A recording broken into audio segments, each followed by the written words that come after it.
আগের দিনের কথা মতো আজকে স্নেহা আমাদের বাড়িতে এসছে, আর আমরা যা যা ভালো খাই, মানে আমার দিদি কাঁঠাল ভালো খায়, তার জন্য কাঁঠাল, আমি মাছ ভালো খাই, আমার জন্য মাছ নিয়ে এসছে। খুব মজা হয়েছিল। সেদিনকে আবার আমাদের বাড়িতে পুজো ছিল, সেদিনটা ছিল রথের দিন। আবার বিকেলে আমাদের বেরোনোরও প্ল্যান ছিল। আর বাড়িতে পুজো হওয়া মানেই মনটা যেন এমনি এমনিই ভালো হয়ে যায়।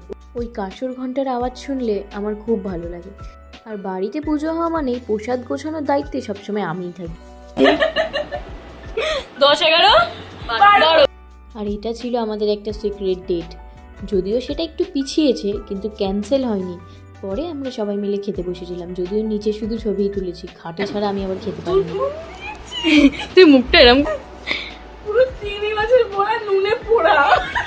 দেখ আমার রান্না খেতে গেলে নুনটা একটু অ্যাডজাস্ট করে নিতে হবে। চাটনি ভাই এরকম হয়নি, চাটনি ওই চিনি হয়নি বলিস, এবার নুনটা বেশি। আমি এত কষ্ট করে রান্না করলাম, তার এই এক্সপ্রেশন। না হয় আমার রান্না একটু নুনটা বেশিই হয়ে যায়, তা বলে এরকমভাবে অপমান করবে? ও আসবে বলে আমি মাকেও রান্না করতে দিইনি। আমার একটা বন্ধু আমাকে ভালো বলেছে, পিউর তো রান্নায় নুন বেশি হয় না, নুনের মধ্যে পিউ রান্না করে নুনের মধ্যে একটু চিকেন মাটন পড়ে যায়, এটা কোনো কথা? আর ওকে দেখো, আমার পাশে শুয়ে শুয়ে ওই সমানে আমাকেই রিলস পাঠিয়ে যাচ্ছে, কোনো মানে হয়? আর আমার দিদি যেখানে থাকবে ওখানে অল টাইম কাউকে না কাউকে ওকে মাসাজ দিতে হবে। আগেই বলেছি বুল ট্রেনে উঠলে সঙ্গে সঙ্গে পরের স্টেশনে নেমে যাও, যত দূর যাবে ফেরার কষ্টটা আরো বেশি।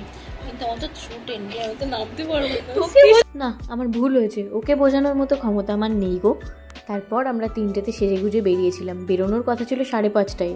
তবে যাই হোক, টাইমিংটা কিন্তু খুব ভালো ছিল। আমরা স্ট্যান্ডে ঢুকতেই দেখি কত বড় একটা রথ যাচ্ছে, তো সেখানে আমরা কিছুক্ষণ দাঁড়ালাম, একটু প্রণাম করলাম। অনেকটা টাইমে আমরা সেদিন স্ট্যান্ডে কাটিয়েছিলাম, বেশ ভালো লাগছিল। আর আমাদের স্ট্যান্ডটা দেখে তো সবসময় মনে হয় উৎসব। আর এদেরকে দেখো, স্কুল জীবন থেকে আমরা দুজনকে খোঁচিয়ে আসি, মোটু আর পাতলু বলে।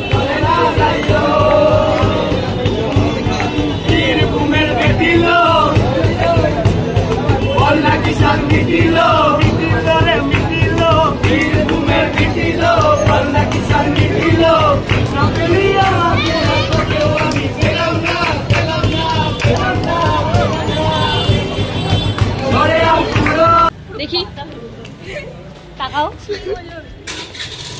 তোরা তো দুজন একসাথে দেখে আমাকে তোরা কেউ পাত্তাই দিচ্ছিস না। আমরা দুদিন পর একসাথে হলাম, তুই বলে আমাকে আমি কতদিন আমি কতদিন পর স্ট্যান্ডে এলাম, মানে অ্যাকচুয়ালি আমি ভাবছি আমি এই লাইটটাই আমাকে তনুকে ভালো করে ফটো তুলে দিয়ে, তোর ফোনে ভালো ফটো ওঠে। এখানে আমরা একটু নাচছিলাম, কারণ আমাদের আবার প্ল্যান হয়েছে কালকেও একসাথে থাকবো। আর স্নেহাটা শুধু একা থাকলেই পিউ পিউ করে, অনু থাকলে আমাকে পাত্তাও দেয় না। আর আমার ফোনে ভালো ফটো ওঠে বলে সারাদিন আমায় পাগল করে দেয়। তারপরে আমরা 3জন মিলে কিছু খাওয়া দাওয়া করেছিলাম। আর আমাদের দেখো, লোকজন কিচ্ছু মানবো না, সারাক্ষণ ফটো আর ভিডিও।